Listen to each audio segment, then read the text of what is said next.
Oke, assalamualaikum warahmatullahi wabarakatuh. Kembali lagi bersama saya Muhammad Afiruddin. Di video kali ini saya akan bercerita tentang pengalaman saya dalam bidang tulis menulis. Ya, jadi 2 tahun yang lalu saya memulai tulis menulis itu karena ya awal-awal pandemi itu.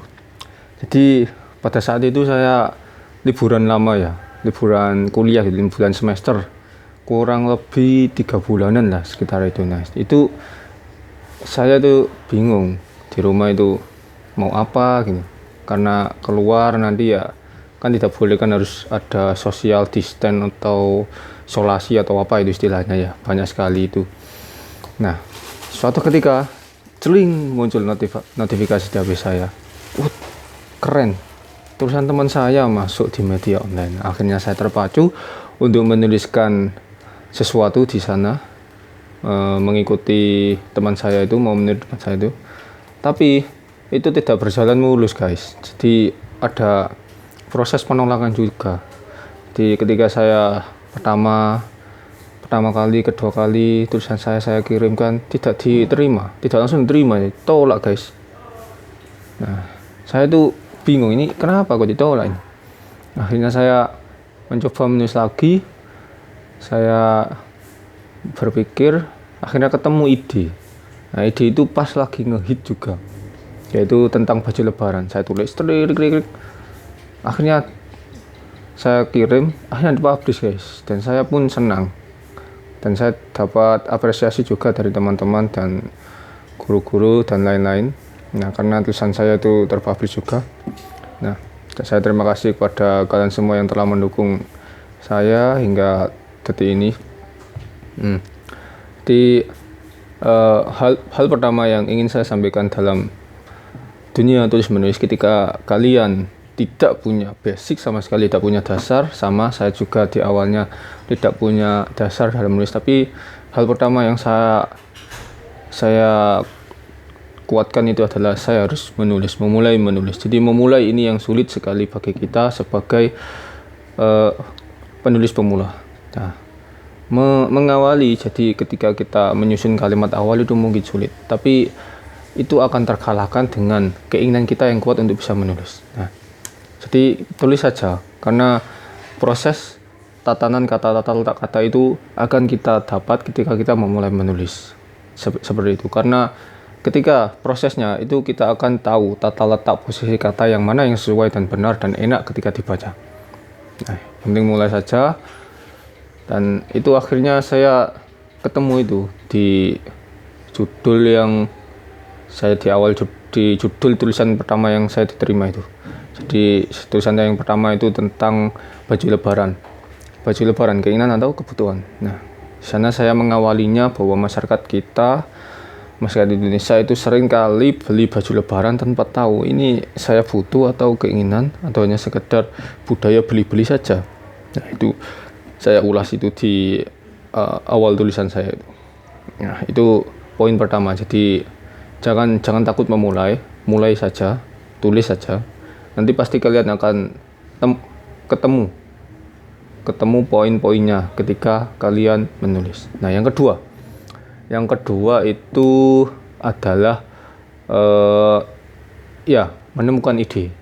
Seringkali sebagai penulis pemula kita itu sulit sekali menemukan ide. Jadi apa yang akan aku tulis? Ini nggak tahu ini ide apa ini.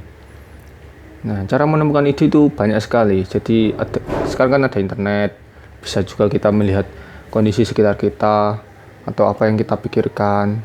Nah, itu bisa menjadi sumber ide kita. Ada juga buku-buku. Nah, itu bisa menjadi sumber ide kita. Nah, waktu itu tulisan saya pertama kali itu saya membaca suatu berita gitu, baju lebaran. Oh ya, akhirnya saya datanglah ide itu datang mengharuskan saya untuk menuliskan atau menarasikan ide tersebut supaya bisa diterima dan dibaca oleh banyak orang. Dan akhirnya saya tulis, oke, selesai. Akhirnya saya kirim, 1 hari atau 2 hari langsung dipublish guys. Nah, karena itu, dari salah satu syarat yang lain tulisan cepat diterima adalah tren. Nah, itu adalah tren trennya mau lebaran kan. Nah, trennya mau lebaran, orang-orang juga mau membeli baju lebaran. Nah, itu pas sekali tulisan saya itu dipublish oleh media yang terkait. Nah, itu salah satu alasan kenapa tulisan itu cepat dipublish, itu salah satunya guys. Nah, jadi seperti itu guys cara menemukan ide. Jadi banyak sekali sumber-sumbernya, tinggal kita cocoknya yang mana. Jadi ide itu bisa datang dari mana saja. Jadi tetap berusaha untuk mencapainya, untuk menjemputnya. Jangan tunggu ide itu datang, tapi kita harus menjemputnya. Kita harus menggalinya supaya ide itu datang. Karena ide itu harus dijemput guys. Oke guys, diingat ide itu harus dijemput. Nah, cara menjemputnya tadi banyak sekali. Bisa membaca, melihat sekeliling, atau berdiskusi dengan teman atau orang lain. Nah, itu adalah salah satu cara menjemput ide guys. Nah, oke. Yang ketiga dari cerita pengalaman menulis saya, bahwa ketika kita menulis itu jangan berhenti guys. Jadi ketika tulisan kita baru separuh atau kurang beberapa kata, kan ketika menulis kan disyaratkan minimal sekian kata sampai sekian kata. Nah, ketika saya menulis kan itu yang tulisan pertama itu kan belum selesai ya guys ya, belum selesai, kurang beberapa kata gitu. Dan saya sudah mentok guys, sudah berhenti gitu, tidak ada ide lagi. Tapi akhirnya saya biarkan dulu. Tapi beberapa jam kemudian saya lanjutkan lagi. Nah, ini poin pentingnya guys. Poin pentingnya ketika kita menulis. Jadi ketika menulis itu jangan dijeda terlalu lama. Karena ketika sudah dijeda terlalu lama dan kita tidak memulai membuka tulisan ini lagi, kita akan lupa guys. Karena dalam sehari kita melakukan banyak hal. Kita memiliki banyak aktivitas, banyak pekerjaan.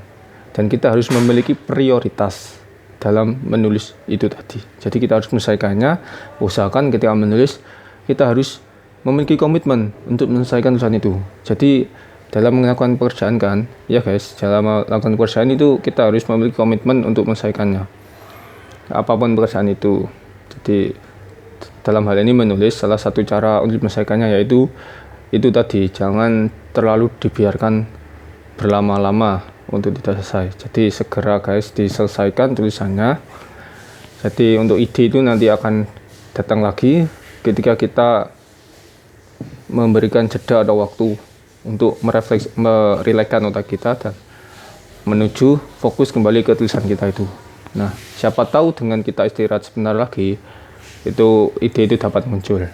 Ya, oke guys. Jadi mungkin itu saja sharing cerita pada kesempatan kali ini. Kita sambung di kesempatan yang lainnya. Oke, terima kasih. Sekian dari saya, Muhammad Afiruddin. Wassalamualaikum warahmatullahi wabarakatuh.